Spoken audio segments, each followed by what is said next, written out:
Olá, bom dia! Muito obrigada pela sua audiência. É mais um sábado que estamos juntos aqui na tela da Band.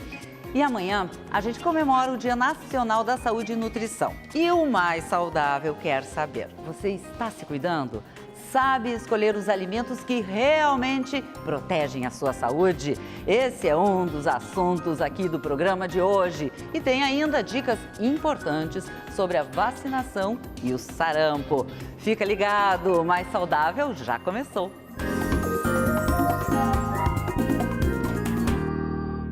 Amanhã, 31 de março, é o Dia Nacional da Saúde e Nutrição. E hoje no programa convidamos especialistas nessa área para orientar o que realmente pode trazer prejuízos à nossa saúde. E, é claro, o que também nós vamos falar é sobre os alimentos do bem. Aqui no estúdio a nutricionista Maribel Melos, a médica endocrinologista Graciele Tombini, também está participando o cardiologista Sadi Skill e o profissional de educação física do SESC, o Fábio Silveira. Bom dia, muito obrigada pela presença de todos vocês. Mas antes de começarmos esse nosso bate-papo, vamos ouvir o que algumas pessoas estão falando sobre a sua alimentação. Meu sal é muito pouco, açúcar também muito pouco, até prefiro às vezes adoçante do que o açúcar comum mesmo. A gente cuida bastante, a gente é bem regrado quanto à alimentação. A gente come pouco sal, nós não tomamos café com açúcar, a gente não usa açúcar em casa. Sou bem formiga, né? Adoro um doce, mas evito um pouquinho o sal, mas eu gosto de uma comida bem temperada. Tem a sexta-feira que é o dia do lixo, mas a gente não extrapola também, né? É uma coisa mais controlada também.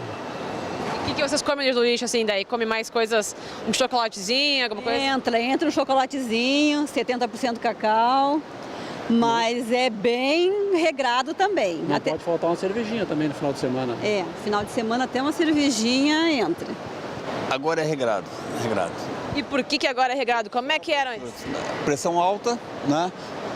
Barriga dele, então a gente tem que diminuir. Tiramos coca, um monte de coisa e açúcar também, diminuímos a quantidade. Sou formigão. Adoro doce, adoro salgado, mas mais formigão, mais doce do que salgado. Agora, no sentido geral, eu me cuido bem, porque o problema todo não é se cuidar. É o caminhar depois de tudo, e pelo menos 2 ou 3 vezes por semana tu conseguir caminhar 40, 50 minutos. O casal ali pareceu o mais equilibrado, as pessoas falaram muito do açúcar, não é mesmo? Todo mundo é formiga, né? Uns mais, outros menos. E às vezes as pessoas pensam que é colocar o açúcar que é o mais importante e nem sempre é isso. Muitas vezes é o alimento cheio de açúcar que a gente não enxerga. Refrigerante tem muito açúcar. Um copo de refrigerante tem 2 colheres de sopa de açúcar. Ninguém tomaria um copo d'água com 2 colheres de açúcar, mas tomam no refrigerante, sem perceber.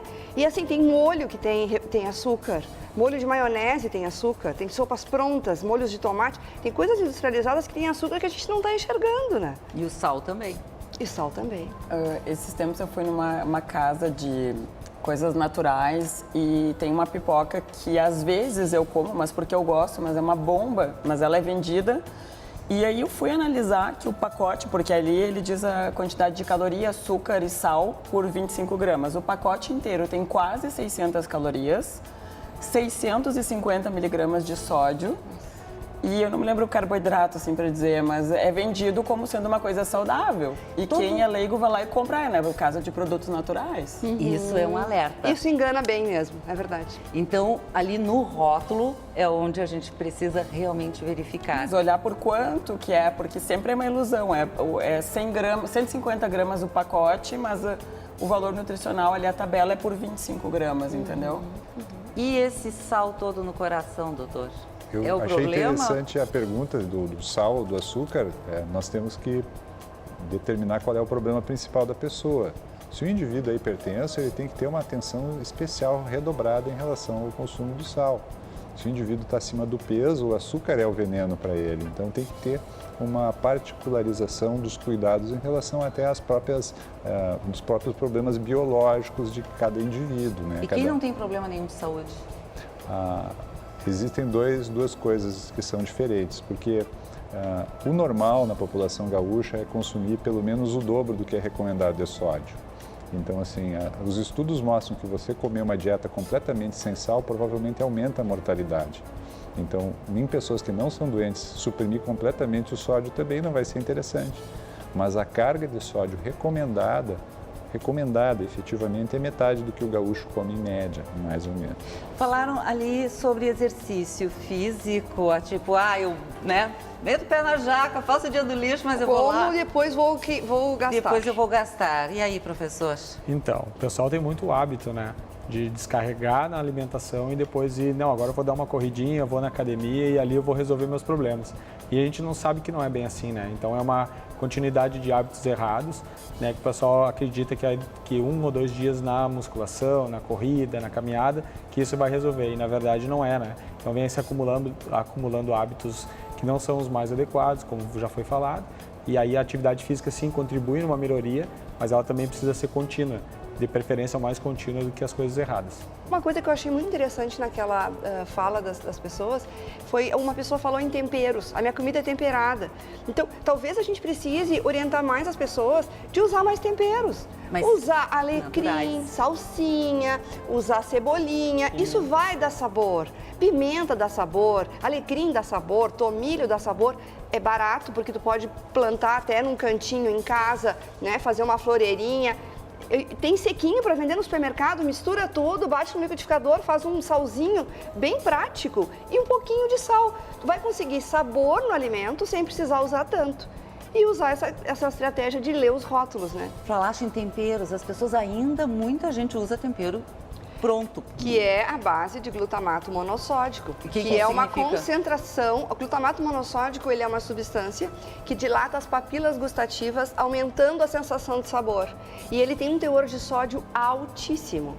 É o famoso tempero completo, tempero pronto, que é só misturar e que vai dar sabor. Só que não é, isso é um sabor mascarado. E quanto mais eu consumir alimentos com sabor forte, mais eu vou procurar o mesmo tipo de sabor. Eu vou adestrando, isso já foi estudado. O paladar da gente vai ficando treinado para um sabor muito doce, muito salgado, muito forte. É um pesadelo isso, porque quando você efetivamente precisa restringir sódio para níveis baixíssimos, como é paciente que tem insuficiência cardíaca, tanto por corpo pulmonar quanto insuficiência cardíaca esquerda, você, na verdade, tem que treinar o paciente de que todos esses temperos eles são inaceitavelmente ricos em sódio. O glutamato de sódio, não vou dizer o nome comercial, mas do produto XYZ, não pode. Ele tem que fazer a cocção do produto in natura e daí vem aquela coisa que a literatura já está dizendo. Os alimentos processados, eles trazem prejuízo para a gente. Então, vai lá no supermercado e compra a carne in natura, compra o vegetal in natura, passa na feira, compra a frutinha da estação. É o que nós em nutrição chamamos tanto de comer comida de verdade, comida que tu identifica que é alimento. Vamos agora ouvir uma pergunta. Eu gostaria de saber sobre o sal do Himalaia, se ele é bom ou não. Então... Posso fazer uma observação? Pode, claro. Uma coisa importante que ninguém se dá conta é que o nosso sal, ele é acrescido de iodo, que é super importante para o funcionamento da tireoide. E o sal do Himalaia não tem iodo. Pois é, tem sódio. Nós temos o sal grosso, o sal refinado, o sal marinho, o Himalaia do Havaí. Aí começa. Dá uma orientação para as pessoas, porque elas já não sabem mais que sal elas podem usar. O que é melhor? Isso, usar só o sal do Himalaia, a gente não está consumindo a quantidade diária necessária de iodo. Meu questionamento em relação a isso é o seguinte: nós temos um litoral enorme no Brasil e nós temos uma produção de sal bem intensa e bem importante. O que a gente vai consumir? O sal lá do Himalaia, que é um sal antigo, ele está na base de lava vulcânica e ele tem dejetos de metais pesados. Isso então, já foi estudado. É moda, então, essa história? Virou já moda. Foi estudado. É porque ele tem um pouquinho de nutrientes a mais, mas ele não tem iodo, então não adianta. E o sal grosso, em relação ao sal refinado, tem diferença? O problema do sal grosso é a questão da higienização, é sanitização, Qual seria o mais adequado, então, numa condição menor? O marinho, o sal iodado. Seria o melhor. Eu tenho uma preocupação adicional, que é um risco, que as pessoas, na verdade, criaram a ideia do sal dietético, que ele é cloreto de sódio com cloreto de potássio, e ele salga, vamos dizer assim, até dá um certo sabor amargo para o alimento, mas tem pessoas que não se dão por conta que determinados remédios, espironolactona, enalapril, losartana, quem toma sal dietético pode se intoxicar de potássio com consequências graves, né? Então, por isso é tão importante a orientação de um profissional para qualquer dieta. E dieta não significa para emagrecer, é uma dieta alimentar que tu tenhas saúde suficiente para viver bem, chegar aos 80, aos 90, aos 100, inteirinho. Sim, não é verdade? Agora, nós vamos continuar no próximo bloco falando sobre esse assunto. Mas antes de fazer o intervalo, nós vamos saber quais são os sintomas do sarampo, porque é importante a gente prestar atenção. O Brasil vem tendo casos da doença e neste ano já foram registradas ocorrências do sarampo no norte do país.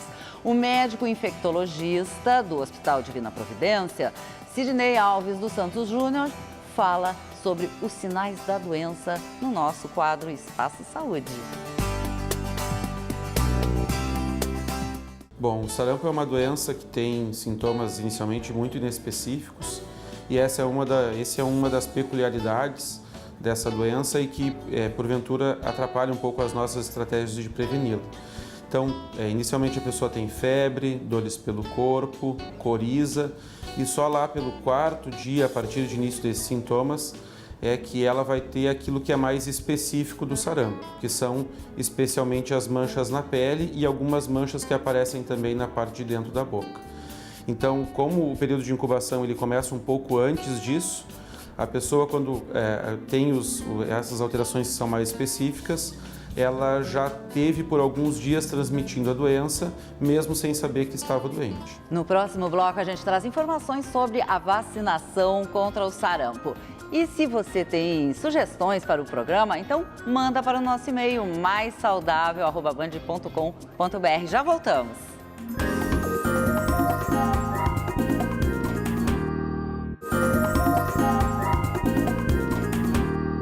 Estamos de volta. E no bloco anterior, o médico infectologista do Hospital Divina Providência falou sobre os sintomas do sarampo. Agora a gente quer saber mais sobre a vacinação. A vacina do sarampo ela é altamente recomendada porque é uma vacina de eficácia muito alta e ela faz parte do calendário nacional de vacinação. Então todas as crianças são vacinadas para o sarampo ainda no primeiro ano de vida. Nos adultos que não receberam a vacina ou que não têm certeza que receberam, deve-se fazer a complementação ou o esquema vacinal completo. Então, até os 29 anos, a pessoa, se não recebeu, deve fazer 2 doses e entre 30 e 49 anos ela pode fazer o esquema com 1 dose só. Ela pode causar algum tipo de desconforto, especialmente dor no local de aplicação da vacina e pode causar um pouco de febre também, principalmente nas crianças. Mas são sintomas assim muito leves, que costumam durar pouco tempo, não mais do que 1, 2 dias, e que de forma alguma deve impedir as pessoas de procurar fazer a vacinação. A gente recomenda que pessoas que têm algum tipo de imunossupressão, a gente diz, né, baixa das defesas, doenças que baixem as defesas, né, ou se fazem algum tipo de tratamento em que acontece isso, que essas pessoas passem inicialmente pela avaliação do seu médico para definir se podem ou não podem, porque isso está muito relacionado com o grau de baixa das defesas que a pessoa tem. Além disso, a gente recomenda que as gestantes não sejam vacinadas também, que isso seja feito ou antes de engravidar, que é o ideal, ou só depois aí de ter ganho bebê. Bom, lembrando que a vacina do sarampo pode ser feita em qualquer unidade de saúde do seu município.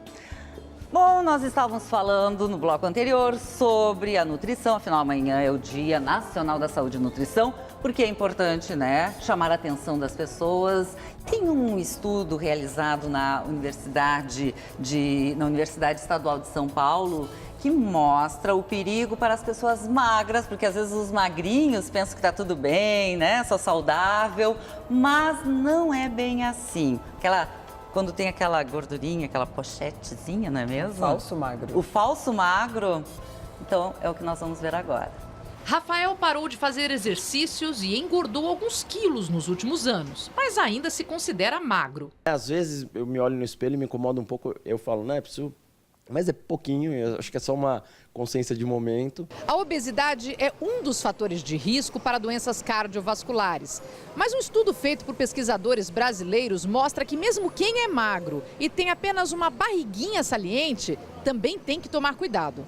A pesquisa, que foi publicada na revista Nature, estabelece um novo padrão de avaliação de risco para os homens, baseado somente na relação entre a cintura e a estatura da pessoa. O cálculo é simples, basta dividir o valor da circunferência da barriga pela altura.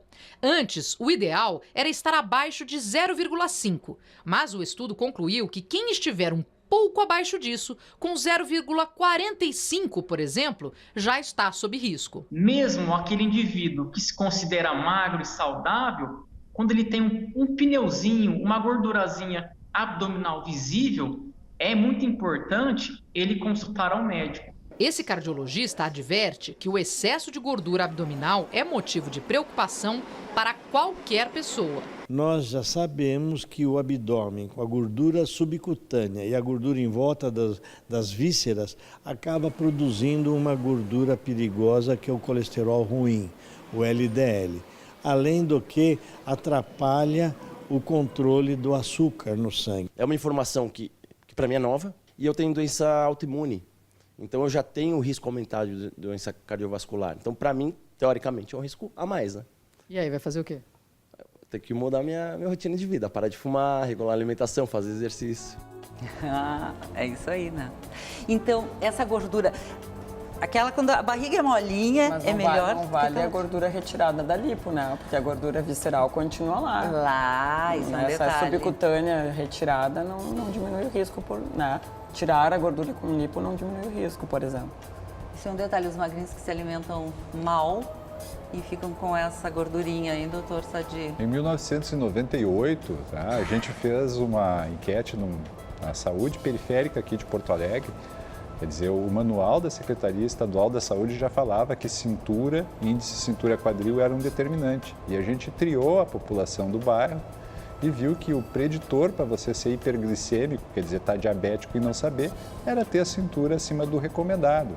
Então, vamos dizer assim, existe esse padrão de medir a cintura já fazem 20 anos, isso é uma coisa importantíssima, né? Hoje a gente tem a impedância, que é uma medida que vai além disso na distribuição da gordura ao longo do corpo. Então, nós estamos muito instrumentalizados. As pessoas têm que, na verdade, procurar assistência para saber como estão.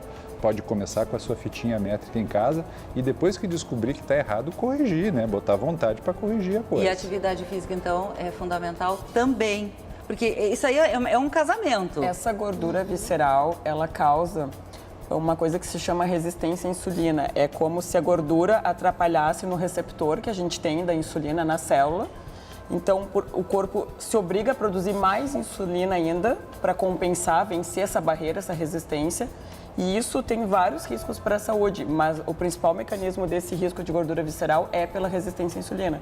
Entende que se eu tiver uma resistência ali, a insulina não se liga, a glicose não sai do sangue e entra na célula, ela fica no sangue. A atividade física, então, como foi falado, já foi falado aqui, é uma das ferramentas que a gente pode estar utilizando para melhorar esse hábito, né? Então, hoje a gente tem uma grande procura não só pela atividade física, como corrida, o esporte em si, né? Nas academias, enfim, uma orientação para que a gente possa ter melhores hábitos, né? A gente está falando aqui muito de hábito, né? De alimentação, enfim, e a atividade física tem que ser um hábito hoje na vida das pessoas. Ele vai prevenir, né, de uma série de particularidades. Se a gente conseguir investir em atividade física orientada e de qualidade, com certeza a gente vai diminuir lá na frente no que a gente vai gastar com a saúde. A gente vai ter que procurar. É interessante porque o SESC oferece em todas as áreas. Por exemplo, agora também tem esse circuito que vocês estão, que é durante o ano, que são várias etapas. Eu até gostaria que tu explicasse e chamasse as pessoas para participarem, porque não precisa ser atleta para participar dessa corrida, que é tão legal. Com certeza. Então, o SESC promove, na verdade, a nível nacional, o circuito SESC de corridas, né? Ele é um evento que ele acontece em mais de 120 provas no Brasil inteiro. Nós temos a particularidade aqui no Rio Grande do Sul de trazemos 20 provas para cá espalhadas por todo o interior. Temos uma prova na capital e as outras todas espalhadas pelo interior. Então, sim, é uma das formas que o SESC utiliza como incentivo à prática da atividade física, né, saudável, que desenvolva bons hábitos, né. A gente encontra muitas pessoas que vêm orientadas pelo nutricionista, pelo próprio médico, né, pela busca da atividade física para evitar o remédio num primeiro momento, então desenvolver esse hábito saudável. O circuito de corridas, então, ele oportuniza, ele apesar de ter um caráter, ele tem um caráter, ele tem uma mas... Exatamente, ele tem a competição, mas ele é totalmente acessível, né? Nós trabalhamos com as crianças, iniciamos com as crianças e vamos até a pessoa de mais idade, sempre com valor acessível, com todo um aparato, não só para a estrutura do atleta, que seria hidratação, fruta para repor pós-evento, mas todo um suporte médico, um suporte de estrutura.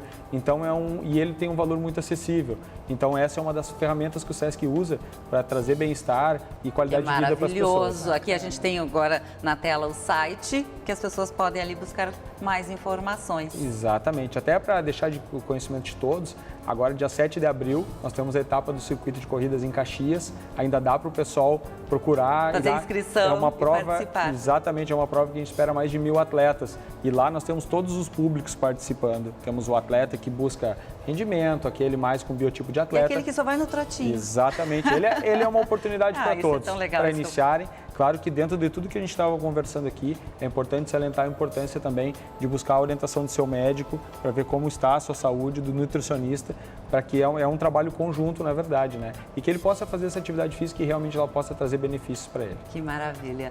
Agora a gente tem mais uma pergunta. O açúcar vira gordura? Sim, o açúcar, então o carboidrato de absorção rápida, quando a gente ingere, ou o próprio açúcar, vai levar a nossa glicemia. Quando eu não consigo estocar esse excesso de glicose na célula e como reserva de glicogênio que a gente tem, que é o estoque, ele vai para o depósito de gordura. Mas o contrário é verdadeiro. A gordura também se transforma em açúcar.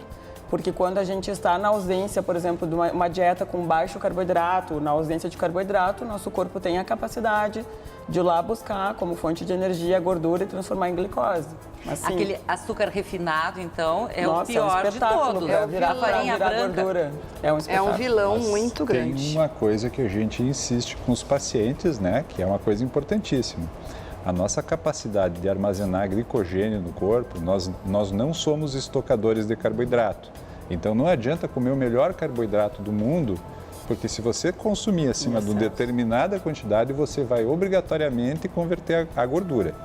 E o processo de converter a gordura necessariamente faz você secretar insulina, e essa insulina secretada em excesso vai te inflamar o corpo, vai causar a produção de gorduras que são aterogênicas e vai fazer você adoecer no médio prazo. Então, o pior hábito alimentar que pode existir é ficar períodos longos em jejum e consumir grande quantidade de carboidrato movido por uma fome de grande quantidade, que é aquela coisa do eu só como de manhã e de noite.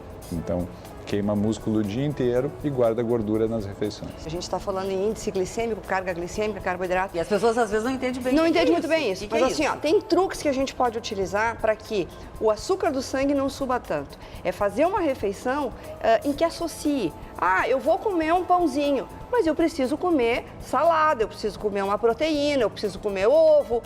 Eu vou comer massa. Bom, eu posso comer uma massinha, mas eu preciso comer também salada, também legumes, também comer uma carne. Então, é a combinação, muitas vezes, e que a gente acaba fazendo uma combinação desastrosa. Por exemplo, uma pizza com refrigerante, ou um churrasco com a cerveja. Então, faz combinações muito desastrosas, mas a gente pode utilizar, assim como existem recursos na educação física, existem recursos na nutrição, e que é muito interessante. Vamos diminuir o sódio? Vamos, aumentando o número de temperos, de ervas. Vamos diminuir a carga glicêmica da refeição, utilizando vegetais. De acordo com a Organização Mundial de Saúde, nós teríamos que consumir 400 gramas de... Então, falando em saúde e nutrição, comer 400 gramas de verduras ao dia, de vegetais ao dia. Então, assim, se a gente está comendo tão pouco, vamos aumentar a oferta de vegetais. Com isso, o impacto do açúcar no sangue também diminui.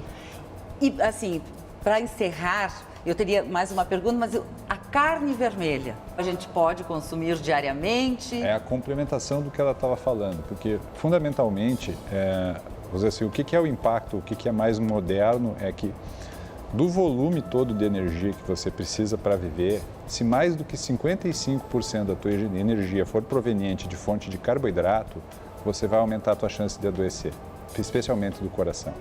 Então, como é que você vai atender a tua demanda energética? Uma parte disso vai ter que vir de gorduras.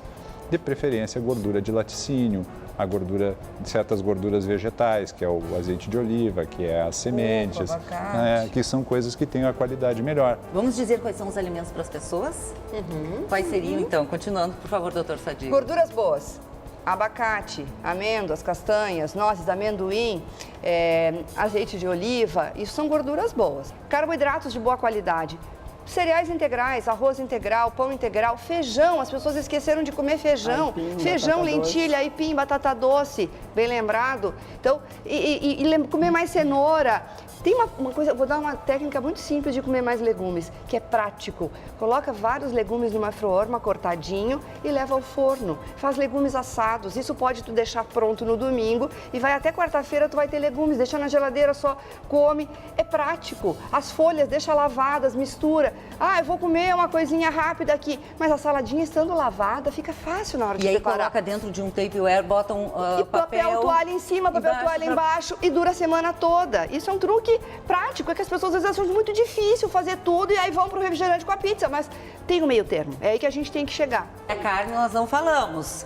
Mas eu acho que carne, o segredo é moderação, não é, doutor? Eu sou defensor da carne, porque da carne vermelha? A carne vermelha, ela tem uma coisa importantíssima para a saúde da população em geral, principalmente para a mulher que está na gravidez e para a criança, que na verdade ela tem M, que faz com que o ferro seja absorvido, então a gente tem uma absorção de ferro muito melhor. Fonte de B12. De fonte de vitamina B12 que as pessoas têm. Mas a quantidade... Mas a carne vermelha, a única coisa assim, que eu falaria contra de verdade é que aumenta o risco de câncer de intestino. Fora isso, assim, mudou os parâmetros em relação ao que a gente pode ingerir de colesterol. Por exemplo, antigamente, carne vermelha tem muito colesterol, mas hoje em dia a gente sabe que não é esse, não é o ovo, entendeu, o vilão, mas isso porque tem estudos bem delineados que avaliam quem comeu, quem não comeu. Antigamente a gente não tinha, não é que a medicina mudou. A quantidade de carne vermelha, por exemplo... quanto? Essa coisa que ela falou, o churrasquinho maravilhoso do domingo, não abandonem, por favor. A pizzazinha na quarta-feira não vai matar ninguém se você estiver fazendo atividade física. Tudo é um equilíbrio. Exatamente.